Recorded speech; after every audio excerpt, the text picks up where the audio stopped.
అందరికీ జైభీమ్. నేను Rajesh Mahasen. Welcome to Mahasen media. నేను అప్పుడెప్పుడో చెప్పానండి, జగన్మోహన్ రెడ్డి గారి గవర్నమెంట్ వచ్చాక గంజాయి జాంబీలు ఎక్కువైపోయాయి. మీరు చూడండి, జాంబీలు సినిమాలో వాళ్ళు ఇంకెలాగా క్రూరంగా మీదకి వచ్చి కరిసేస్తుంటారు. ఆ కరిసెత్తే ఎవరినైతే కరిసాడో ఆడు కూడా జాంబీ అయిపోతుంటాడు. చూసే ఉంటారు మీరు, సినిమాలు చాలా సినిమాలు వస్తాయి. సేమ్ అలాంటి ఒక జాంబీ ఎస్ఐని పరిగెట్టించేసింది. ఎస్ఐని ఎందుకన్నాడు, అతని చేతిలో మరి జేబులు పిస్టల్ ఉంది. ఎస్ఐయో సిఐయో జాంబీలుగా మారిపోయారు. ఇప్పుడు జగన్మోహన్ రెడ్డి గారి మందు దాగారు అదే ఏం దాగారు మాకు తెలీదు. కాకపోతే ఇక్కడ పోస్ట్ మాత్రం అలాగే పెట్టారు.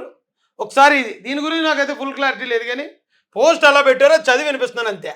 జే బ్రాండ్ మద్యం తాగి పాములా పాగుతున్న వైసీపీ కార్యకర్తట. ఇది నేను కన్ఫర్మ్ చేయట్లేదు, వారు పెట్టింది చూపించాను అంతే.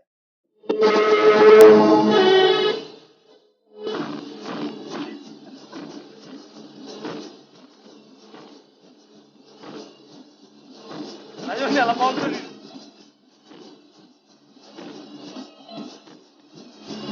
పోలీసులు కూడా పరిగెట్టించేస్తున్నారు అయ్యా. ఈ జే బ్రాండ్ వినియోగదారులు ఎవరైతే ఉన్నారో, ఈ గంజాయి వినియోగదారులు ఎవరైతే ఉన్నారో, పోలీసు వాళ్ళు కూడా పరిగెట్టిస్తున్నారండి. మరి చూడండి మరి ఎంత విచిత్రంగా ఉందో.